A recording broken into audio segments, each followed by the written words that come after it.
Olá, sejam bem-vindos ao nosso curso. O meu nome é Ana Paula e eu sou a professora responsável pela disciplina de Zoologia de Invertebrados. A nossa disciplina, apresenta uma carga horária de 80 horas de atividade, desenvolvimento no primeiro bimestre do quinto semestre do curso. O resumo dos temas, eles estarão distribuídos em 28 videoaulas. E a bibliografia básica complementar estará disponível nas bibliotecas do Polo e que vocês poderão ter acesso pela internet. Todo o material de apoio, material extra, nós disponibilizaremos semanalmente no AVA, que vocês poderão acessar. Nosso objetivo é compreender a classificação e a organização dos animais e a sua importância para a manutenção dos seres vivos. E a nossa ementa, a gente apresenta aí a diversidade, classificação e evolução dos invertebrados.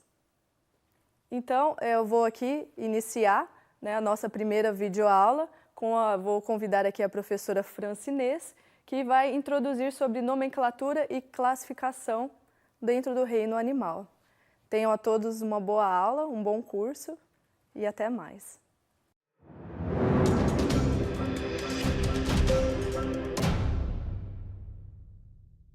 Olá, pessoal. Eu sou a professora Francinês e vou trabalhar com vocês essa primeira aula da disciplina de Zoologia de Invertebrados. E nesta aula a gente vai apresentar alguns aspectos relacionados à classificação e à nomenclatura dos seres vivos. E numa segunda parte da aula a gente vai falar sobre o reino animal, apresentando as principais características que definem os seres que compõem o reino animal. Bom, com relação à classificação dos seres vivos, um breve histórico, a gente sabe que a humanidade se preocupa em classificar, em organizar a diversidade dos seres vivos desde a antiguidade. Então, os primeiros estudos datam da época de Aristóteles, e Aristóteles classificava os seres vivos apenas em dois grupos, em animais e plantas, e ele foi o primeiro a destacar a importância da organização corporal dos animais para dividi-los em grupos. Então, observando os animais, Aristóteles classificava-os de acordo com as características do corpo desses animais. Então, já na antiguidade, ele apresentava essa preocupação. Após vários estudos, vários séculos de estudos e de avanços, um outro trabalho que se destaca é o trabalho de Carolus Linnaeus. Ele criou o primeiro sistema natural de classificação baseado na estrutura corporal e na função dos organismos. Esse é uma imagem que mostra o trabalho publicado por Linneu em 1768. Esse trabalho teve 10 edições e é um trabalho super importante até hoje para a biologia, porque é o trabalho base para o sistema de classificação que nós utilizamos atualmente. Continuando com relação à classificação dos seres vivos, um outro trabalho que se destaca, já no século XIX, é o trabalho do Haeckel. E o Haeckel ele classificou os seres vivos em 3 reinos. Então, a partir desse trabalho foi introduzido um outro reino, que foi o reino protista, e essa introdução surgiu em função dos avanços tecnológicos, especialmente da descoberta e da criação dos primeiros microscópios, que possibilitaram a identificação de organismos até então não visualizados. Então, organismos microscópicos passaram a ser observados e, em função disso, houve o estabelecimento de um terceiro reino. Em seguida, veio uma classificação em 4 reinos, e aí foi incluído o reino Monera, e, mais recentemente, a classificação de 5 reinos proposta por Whittaker. A classificação de 5 reinos, a gente pode observar nessa árvore filogenética essa organização proposta por esse autor. Então, ele propôs o reino Monera como sendo o reino que incluía todos os organismos procariontes, ou seja, aqueles organismos que não têm um núcleo individualizado, que não têm uma organização celular, nem estruturas membranosas no citoplasma. Em seguida, os outros reinos corresponde aos reinos dos organismos eucariontes, que têm núcleo individualizado e uma estrutura celular mais organizada, incluindo os protistas, que são os eucariontes unicelulares, e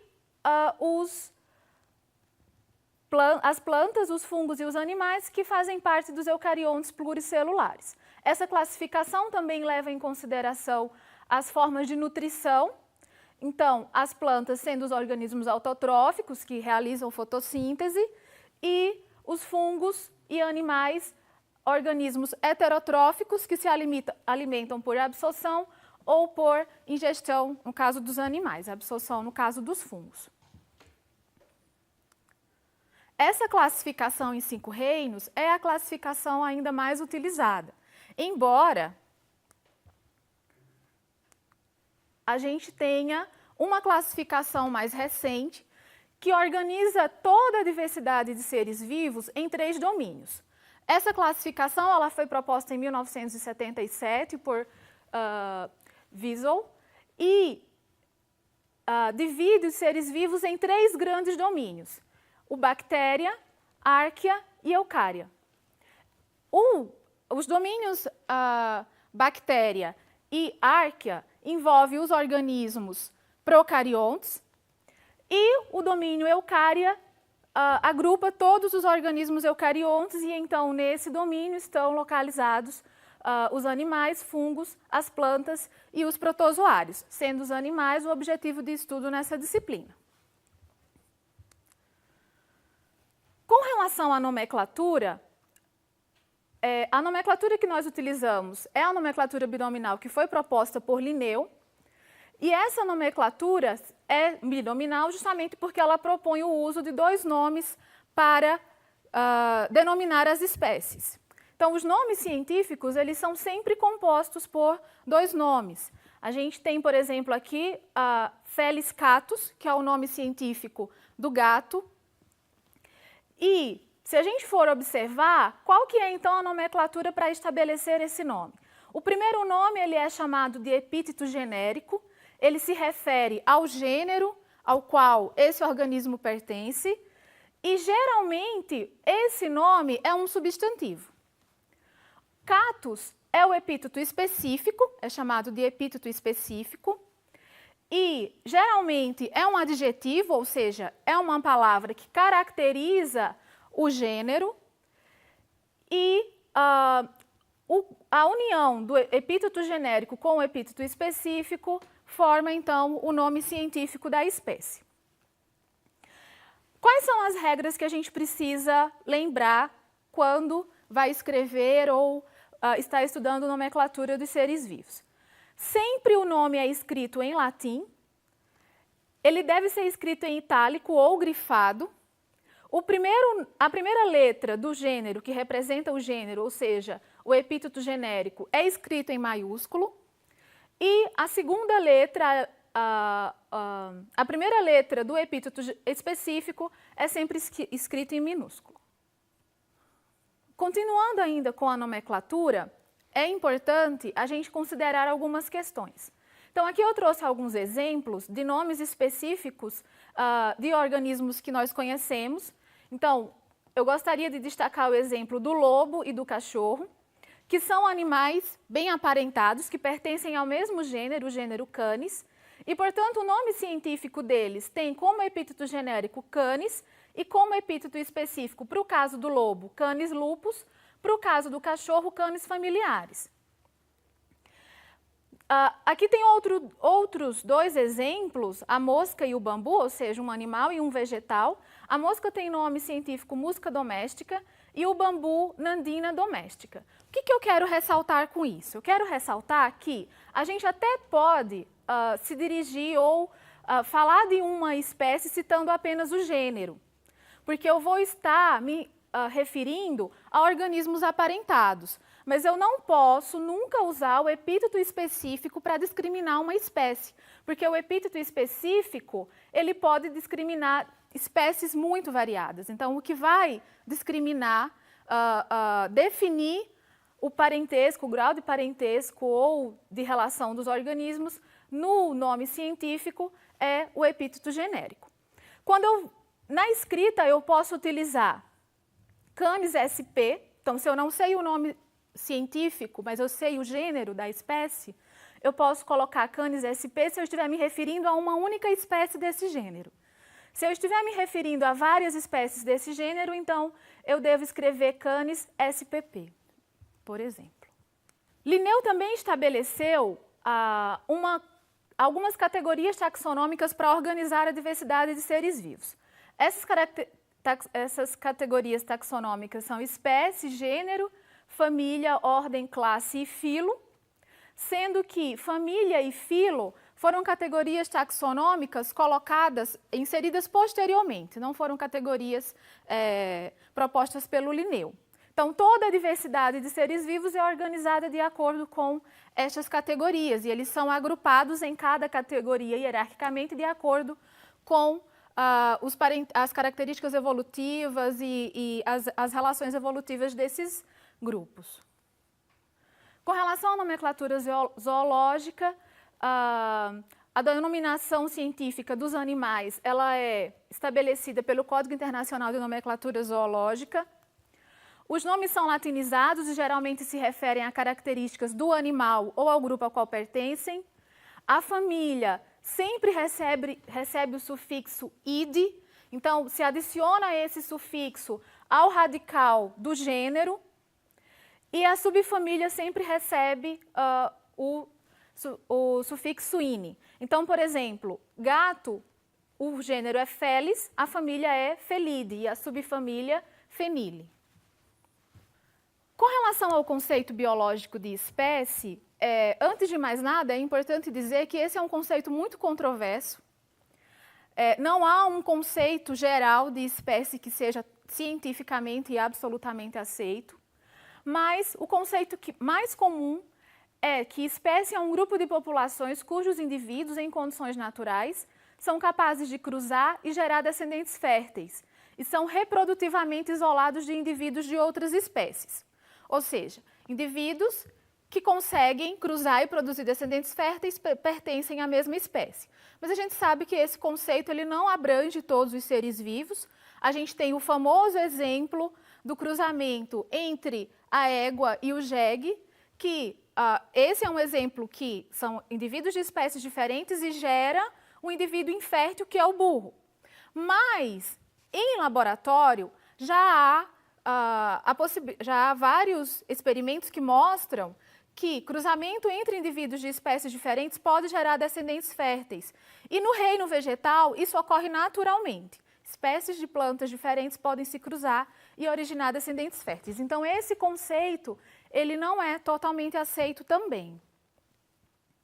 Bom, partindo agora para a segunda parte da nossa aula, nós vamos apresentar algumas características referentes aos animais. A definição mais generalista de animal, ou seja, é considerado um animal todo organismo eucarionte, multicelular, heterotrófico e que obtém seus alimentos por ingestão. Ou seja, não são capazes de produzir seu próprio alimento, precisam ingerir esse alimento como fonte de energia. Há aproximadamente 1,5 milhão de espécies descritas, sendo que destas, 95% são invertebrados e 5% são vertebrados. É importante a gente considerar que essa divisão entre invertebrados e vertebrados é uma divisão artificial. Essa divisão ela leva em consideração a presença de notocorda nos vertebrados, que evolui para a coluna vertebral, e a ausência dessa notocorda no desenvolvimento embrionário dos invertebrados. Mas essa classificação ela é arbitrária. As características gerais, então, que são utilizadas para agrupar os animais em gênero, família e nos seus respectivos filos. Então, as principais características são níveis de organização do corpo, simetria, disposição das estruturas que atuam na digestão, número de folhetos germinativos, presença de celoma. Nós vamos detalhar cada uma dessas características. Níveis de organização do corpo. Então, todos os animais têm, a organização do corpo tem início a partir da célula ovo ou zigoto, que surge a partir da fecundação do óvulo pelo espermatozoide. Essa primeira célula inicial sofre sucessivas mitoses, sucessivas divisões celulares. A partir dessas divisões celulares, ocorre a formação, então, de um organismo pluricelular. E desse organismo pluricelular, nós podemos ter a produção de organismos que terão tecidos rudimentares, tecidos não totalmente desenvolvidos. E esse grupo, ele é classificado como parazoa, e a gente tem como exemplo os poríferos. E há também a organização desse organismo pluricelular em tecidos, órgãos e sistemas. E aí, esses organismos com uma estrutura corporal mais complexa são classificados como eumetazoa e incorpora todos os demais filos de animais.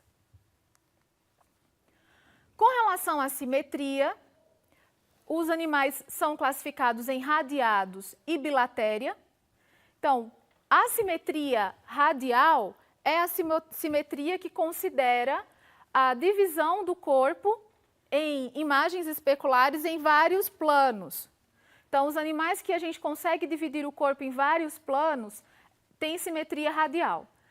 Os animais que a gente consegue dividir o corpo em apenas um plano têm simetria bilateral. Então, os animais que têm simetria radial, porífera e quinidária, todos os demais filos de animais têm simetria bilateral. Com relação à disposição das estruturas que atuam na digestão, a gente vai ter organismos que apresentam apenas uma rede de canais, a digestão é intracelular, então não tem um sistema, nem tecidos desenvolvidos, nem órgãos desenvolvidos para efetuar a digestão, que é o caso dos poríferos. Há também animais que têm trato digestivo incompleto, ou seja, o tubo digestivo, ele possui uma única abertura, a qual funciona como boca e ânus, que é o que acontece, por exemplo, com os quinidários e plateumintos. E há também o trato digestivo completo, que são aqueles animais que o trato digestivo possui duas aberturas. Geralmente essas aberturas são localizadas em extremidades opostas e uma abertura se refere à boca e a outra ao ânus. E aí inclui nemátodas, anelídeos, moluscos e artrópodas e todos os cordados. E os cordados também. Dentro dessa classificação de animais que possuem trato digestivo completo, a gente tem uma segunda classificação que se refere aos protostômios e os deuterostômios. Então, são considerados protostômios aqueles animais cuja primeira abertura que se forma no desenvolvimento embrionário do tubo digestivo dá origem à boca. Então, eles são chamados de protostômios, e são os nemátodas, anelídeos, moluscos e artrópodes. E deuterostômios são aqueles animais cuja primeira abertura que se forma no desenvolvimento embrionário do tubo digestivo dá origem ao ânus, que são os equinodermos e os cordados. Para a gente continuar apresentando as próximas características, é preciso retomar esse conceito referente ao desenvolvimento embrionário dos animais. Então, a gente tem inicialmente uma célula-ovo. Desta célula-ovo, há seguidas divisões celulares que originam a mórula. A mórula, por sua vez, passa por outras divisões celulares que originam a blástula. E aqui a gente pode observar um corte transversal da blástula. Então, a gente tem uma parede de células que reveste uma cavidade chamada de blastocele. Essa estrutura passa por uma diferenciação chamada de gastrulação. Nesse processo de gastrulação, a gente tem então a formação dos folhetos embrionários ou folhetos germinativos. E aqui a gente pode observar mais internamente a formação da endoderme e mais externamente a formação da ectoderme. E aqui continua a cavidade do corpo chamada de blastocele. Essa região aqui seria o intestino primitivo, chamado de arquêntero também, e aqui a abertura para essa estrutura que é chamada de blastóporo. E é dessa abertura que a gente fala quando se refere a protostômios e deuterostômios. Mostrando aqui. Então, essa abertura, que é o blastóporo, se dá origem ao ânus, então é deuterostômio. Se essa abertura dá origem à boca, o animal é classificado como protostômio. Então, considerando a presença dos folhetos embrionários, os animais são divididos em diblásticos, quando possuem apenas 2 folhetos embrionários, ou seja, a endoderme e a ectoderme, ou em triblásticos, quando possuem os 3 folhetos embrionários, em azul a endoderme, em rosa a mesoderme e externamente a ectoderme. A última característica se refere à presença de celoma. O celoma é a cavidade do corpo dos animais, então a gente vai ter animais que são acelomados, pseudocelomados e celomados. Os acelomados são aqueles animais que não possuem nenhuma cavidade corporal. Então a gente tem a ectoderme, a endoderme e entre esses 2 folhetos a gente tem a mesoderme preenchendo todo o corpo do animal. O pseudocelomado, a ectoderme e a mesoderme, uma cavidade e então a endoderme. Então há uma cavidade entre a endoderme e a mesoderme, mas essa cavidade ela não é completamente revestida pela endoderme, pela mesoderme, aliás, que é o que acontece no celomado. Então, no celomado, a gente vai ter a cavidade do corpo revestida internamente e externamente pela mesoderme. Então, de acordo com essas características, os animais são organizados conforme vocês podem observar nessa árvore filogenética. Nós vamos estudar na disciplina de zoologia de invertebrados os filos Porífera, Quinidária, Plateumintos, Nematóides, Moluscos, Anelídeos, Artrópodes e Equinodermas. O filo dos cordatas será estudado em uma única disciplina, que é a disciplina de zoologia dos vertebrados. Bom, obrigada pela atenção. Até a próxima.